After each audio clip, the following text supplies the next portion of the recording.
భద్రాచలం గ్రామ పంచాయతీని ఉన్నటువంటి మేజర్ పంచాయతీగా ఉన్న పంచాయతీని ఇప్పుడు 3 పంచాయతీలుగా విభజించడానికి తెలంగాణ ప్రభుత్వం మొన్న నైటు పంచాయతీరాజు శాఖ కార్యదర్శి జీవోని ఆమోదింపజేయటం జరిగింది. దాన్ని కేంద్ర ప్రభుత్వానికి కూడా రాష్ట్ర ప్రభుత్వం పంపించడం జరిగింది. ఆ జీవో రూపంలో వచ్చింది. ప్రధానంగా ఉన్న గ్రామ పంచాయతీకి భద్రాచలం చెత్తబోసుకోవడానికి స్థలం లేనటువంటి పరిస్థితి. అదేవిధంగా 3 పంచాయతీలు అవటం వలన పరిపాలన సౌలభ్యం కోసం అని చెప్పి ఉంటుందని అంటున్నారు. కానీ తగినటువంటి కార్యాలయాలు ఎక్కడున్నాయి? 3 పంచాయతీ ఇప్పుడు భద్రాచలం, శాంతినగరు, అదేవిధంగా మన ఈ ASR colony, Jagadish colony, Venkateswara colony, Sitaram Nagar colony, ఈ 3 కాలనీలకు సంబంధించి ఒక పంచాయతీ, శాంతినగర్ ఒక పంచాయతీ, టెంపుల్ ఏరియా ఉన్నటువంటి ఒక పంచాయతీ, 3 పంచాయతీలుగా విభజించడం జరిగింది. కానీ ఈ 3 పంచాయతీలలో కార్యాలయాలు ఎక్కడ పెడతారు? ఉన్న ఒక పంచాయతీ కంటే ఓకే, కానీ మిగతా 2 పంచాయతీలలో కార్యాలయాలు, దానికి తగ్గ సిబ్బంది, దానికి తగ్గ నిధులు, ఇప్పుడున్నటువంటి అరకొర నిధులతో ఉన్న భద్రాచలం పంచాయతీ ఇబ్బందికరమైన పరిస్థితి. జీతాలు ఒక నెల ఇస్తే ఒక నెల అయినటువంటి పరిస్థితి. సిబ్బందికి తగిన ఉన్న సిబ్బంది భద్రాచలానికి ఉన్న ఒక పంచాయతీ సరిపోవట్లేదు. ఇంకా అదనంగా సిబ్బందిని పెంచాల్సినటువంటి పరిస్థితి ఉంది. అదేవిధంగా ఈ యొక్క 3 పంచాయతీలు చేయడం వల్ల భద్రాచలం ప్రజలు తన అస్తిత్వాన్ని కోల్పోయే ప్రమాదం ఉంటుంది. ఎందుకు అనగా ఇక్కడ ఉన్నటువంటి అసలు భద్రాచలాన్ని మున్సిపాలిటీ చేసినటువంటి గతాన్ని మున్సిపాలిటీగా ప్రకటించారు. కానీ ఆ మున్సిపాలిటీ ప్రకటిస్తే ఇక్కడ మళ్ళీ ఏజెన్సీ చట్టాలకు భంగం కలిగిద్దని ఉన్నటువంటి ఆదివాసీ సంఘాలు పెద్ద ఎత్తున ఆందోళన చేయడం వల్ల మామూలు పంచాయతీగా మేజర్ పంచాయతీగా పెట్టడం జరిగింది. కానీ ఈ మేజర్ పంచాయతీలో గత 11 సంవత్సరాల నుంచి కూడా మన బూకే శ్వేత గారు సర్పంచ్గా ఉన్నప్పుడు ఆ తర్వాత ఇప్పటి వరకు కూడా మళ్ళీ పాలక మండలి ఏర్పడలేదు. అదేవిధంగా భద్రాచలం అనేక మంది ప్రజలకి స్థానిక వాళ్ళకున్న సమస్యలను తీర్చే పరిస్థితులు ఇప్పటి వరకు ఉన్న ఇళ్ళకి ఇంటి పన్నులు ఇవ్వలేనటువంటి పరిస్థితి. మరి సామాన్యుడు ఏ పంచాయతీ గెలిపోవాలో తెలవనటువంటి అయోమయ స్థితిలో ఉంటుంది.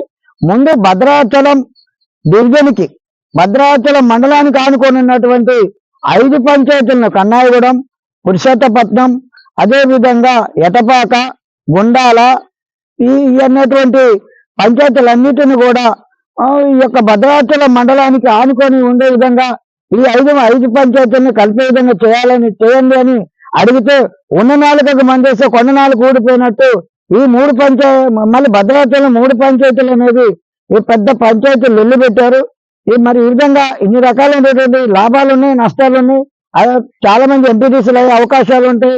అదేవిధంగా సర్పంచులు అవ్వచ్చు, చేయొచ్చు అని. కానీ వాటికి తగ్గ నిధులు లేవు, తగిన సిబ్బంది లేరు, అదేవిధంగా ఎక్విప్మెంట్స్ లేవు, ట్రాక్టర్లు లేవు, పారిశుద్ధ్యం చేయడానికి దానికి తగినటువంటి సామాన్లు కానీ ఎక్విప్మెంట్స్ అన్ని కూడా ఏమీ లేనటువంటి పరిస్థితి.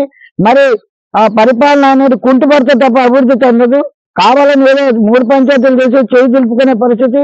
అంటే ప్రజల యొక్క ఈ యొక్క దృష్టిని మరల్చడం కోసం ఈ 5 పంచాయతీలు కావాలని 5 పంచాయతీల్లో ప్రజలు భద్రాచలం తెలంగాణతో ఉండాలనే ఉద్యమంతో చేస్తున్న ఉద్యమాన్ని పక్కదారి పట్టించేదానికోసం, ఈ యొక్క సమస్యను పక్కదారి పట్టించేదానికోసం ఈ 3 పంచాయతీలు అనేటి వ్యవహారం చేసుకొచ్చారు. మరి భద్రాచలం పట్టణంలో కరకట్ట ఉంది. మరి 38 కోట్లతోటి వ్యయంతోటి కరకట్ట నిర్మిస్తున్నారు. మరి రేపు వచ్చేది ఆగస్టు నెల. ఎప్పుడైతే పైన కురుస్తున్న వర్షాల వల్ల ఈ యొక్క కొత్త కరకట్ట కొట్టుకుపోయే పరిస్థితి ఉంది. దాన్ని రివిటింగ్ చేయలేదు. దాన్ని మూమెంట్ గా ముందుగా స్పీడ్ గా తీసుకుపోవటం లేదు. పనులు నత్తనడక నడుస్తూ ఉన్నాయి. మరి దాని మీద దృష్టి కేంద్రీకరించాలి. లోతట్టు ప్రాంతాల్లో ఉన్నటువంటి సుభాష్ నగర్ కాలనీ, అశోక్ నగర్ కాలనీ, అదేవిధంగా మనబోతుల చెరువు, ఇట్లా ఇంటర్నల్ గా ఉన్నటువంటి లోతట్టు ప్రాంతాల్లో ఉన్నటువంటి వీటన్నిటి కూడా స్లూస్ నుంచి వరద నీరు పోకుండా ఆ స్లూస్ ని పటిష్టం చేసి మరి ఆ శిల్పనగర్ ఏరియాలో ఉన్నటువంటి పేద ప్రజలని అందరినీ కూడా కాపాడే విధంగా దీంతో వర్ష నీళ్ళు వస్తేనే రాముల వారి దక్షిణ వేదికగా పేరొందినటువంటి భద్రాచలం రామయ్య దగ్గరికి వస్తే ప్రపంచవ్యాప్తంగా, భారతదేశ వ్యాప్తంగా, తెలంగాణ రాష్ట్ర వ్యాప్తంగా అనేక ప్రాంతాలను సుదూర ప్రాంతాన్ని భక్తులు వస్తుంటారు. మోకాళ్ళలో నీళ్ళల్లో ఉన్నటువంటి పరిస్థితి అపరిశుభ్రంగా తయారవుతున్న పరిస్థితి ఉన్నది. మరి అదేవిధంగా గతంలో ఒక హెడ్ కానిస్టేబుల్ గారు కూడా గోదావరి వరదలు వచ్చినప్పుడు అక్కడ స్లేజ్ల వల్ల వచ్చిన నీరు లోతును అంచనా వేయలేక వాటిలో కొట్టుకుపోయినటువంటి ప్రాణాలు పోయినటువంటి పరిస్థితి. చాలా మంది భద్రాచలం గోదావరిలో కూడా కొట్టుకుపోయినటువంటి పరిస్థితి. మరి ఈ రకమైనటువంటి పరిస్థితులను ఇప్పుడు సీజనల్ వ్యాధులు గ్రామ పంచాయతీ వాళ్ళు ప్రతి కాలనీలో కూడా డ్రైనేజ్ వ్యవస్థని మెరుగుపరిచి డ్రైనేజ్ మురుగునీరుని తీసి అదే విధంగా పారిశుద్ధ్య కార్యక్రమాలు చేపట్టే విధంగా తెలంగాణ ప్రభుత్వం చర్యలు తీసుకోవాల్సింది పోయి ఈ 3 పంచాయతీల్లో గోల చేసుకొచ్చి ప్రజల్లో ఏమయ్యే పరిస్థితుల్లో పెడతాయింది. మరి దీని మీద ఇంతకు ముందు మేజర్ పంచాయతీ దాన్ని జీవో నెంబర్ 45 కింద గత ముఖ్యమంత్రి కేసీఆర్ గారు జీవో నెంబర్ 45 కింద 3 పంచాయతీలు తీసుకొచ్చిన మరుక్షణంలో ఆదివాసీ సంఘాలన్నీ కూడా ఆదివాసీ సమాజం మాకు 3 పంచాయతీలు ఉండాల్సింది ఓకే అని సమర్థించారు. కానీ భద్రాచలం పౌర సమితి వారు మిగతా అన్ని వర్గాల ప్రజలు హైకోర్టుకు పోయి దాన్ని వేయటం వల్ల మరి అది హోల్లో పడి మళ్ళీ అట్లా ఎన్నికల కోడ్ రావడం వల్ల ఆగిపోయింది. దాన్ని ఇప్పుడు తెర మీదకి తీసుకొచ్చి ఇంప్లిమెంట్ చేశారు.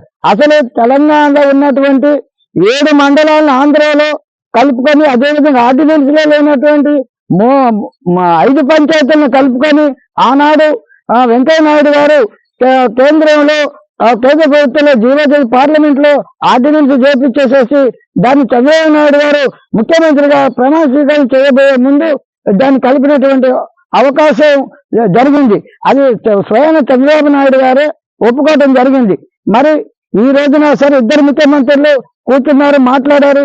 ఈ 5 పంచాయతీలు కావాలని చెప్పేసి మన ముఖ్యమంత్రి గారు అడగటం, వారు ఇస్తారటం, 2 అసెంబ్లీ తీర్మానాలు ప్రవేశపెట్టాలి, 2 రాష్ట్రాల గవర్నర్లు ఆమోదం తెలియజేయాలి, దీన్ని మళ్ళీ రాజ్యసభకు పంపించాలి. రాజ్యసభ లోక్సభలో బిల్లు ఆమోదం పొందిన తర్వాత ప్రధానమంత్రి ప్రధానమంత్రి తర్వాత రాష్ట్రపతి సంతకం అయ్యి జీవో ఆర్డినెన్స్ అయితేనే తప్ప ఇవన్నీ కూడా నడిచే ఉంటాయి. కానీ ఈ దీర్ఘకాలిక సమస్యలు వెళ్ళిపెట్టి స్వల్పకాలిక ప్రయోజనాల కోసం ప్రజల్ని భయభ్రాంతులు గురి చేయడం కోసం వారు చెప్పుకోవడానికి ఏదో ఒక సమస్య తీర్చడం కోసం జనాల యొక్క దృష్టిని మరల్చి వారిని అయోమయ పరిస్థితుల్లో చేయడం వాళ్ళని ప్రభుత్వం యొక్క వాటి మీద దృష్టి సారించకుండా ప్రజల్ని వేరే ఆలోచనలు తీసుకెళ్లే విధంగా ఉంది. కాబట్టి ఈ 5 పంచాయతీల్ని తెలంగాణలో కలిపే విధంగా ఉన్న భద్రాచలం పంచాయతీకి తగినన్ని నిధులు ఇవ్వాలి. దక్షిణ అయోధ్యగా పేరుగాంచిన భద్రాచలం దేవస్థానాన్ని గతంలో కేసీఆర్ గారు 100 కోట్లు ఇస్తారని చెప్పి ఇవ్వలేదని చెప్పేసి పెద్ద ప్రాపగండమైంది. కానీ ఈసారైనా తెలంగాణ ప్రభుత్వం రేవంత్ రెడ్డి గారి ఆధ్వర్యంలో భద్రాచలం దేవస్థానాన్ని బాగా డెవలప్ చేసి వచ్చే భక్తులకి ఆహ్లాదకరమైన వాతావరణాన్ని పంచి రక్షణించే గోదావరి కరకట్ట దగ్గర కూడా ఈతకు స్నానానికి వచ్చినటువంటి భక్తుల్ని అసౌకర్యం కలగకుండా వారి ప్రాణాలను రక్షించేది అక్కడ గజీతగాలని ఎప్పటికప్పుడు రక్షణ చర్యలు చేపట్టాలి. పంచాయతీ అధికారులు కానీ, సిడబ్ల్యూసీ అధికారులు కానీ, అదేవిధంగా రెవెన్యూ అధికారులు కానీ, పోలీసు సిబ్బంది కానీ నిరంతరం 24 గంటలు ఆ కరకట్ట వెంబడి నిఘు పెంచాలి, రక్షణ చర్యలు చేపట్టాలని తెలియజేసుకుంటున్నాం. భద్రాచలం 3 పంచాయతీలు చేయటం మేము న్యాయవాదిగా మేము వ్యతిరేకిస్తున్నాను. ఇది న్యాయపరమైన చిక్కులు వచ్చే అవకాశం ఉంది. మళ్ళీ ఇప్పుడు 3 పంచాయతీలు అంటే 3 ఎగ్జిక్యూటివ్ ఆఫీసర్లు ఉండాలి, 3 సర్పంచులు ఉండాలి. ప్రజలు ఏ కాలు ఏ పంచాయతీలో కలిసిందో తెలియదు. మళ్ళీ ఇప్పుడు ఉన్నటువంటి పంచాయతీలో ఉన్నటువంటి వాటన్నిటిని కూడా వేరు పంచాయతీలకు చేయాలి. ఇవన్నీ కూడా చాలా చిన్న సమస్యలు చాలా ఉన్నాయి. సాంకేతిక పరమైనటువంటి ఇబ్బందులు కూడా తలెత్తే అవకాశాలు ఉంటాయి. కాబట్టి ఇటువంటి ఆలోచనని రేవంత్ రెడ్డి గారు తెలంగాణ రాష్ట్ర ప్రభుత్వం విరమించుకోవాలని కోరుకుంటున్నాం.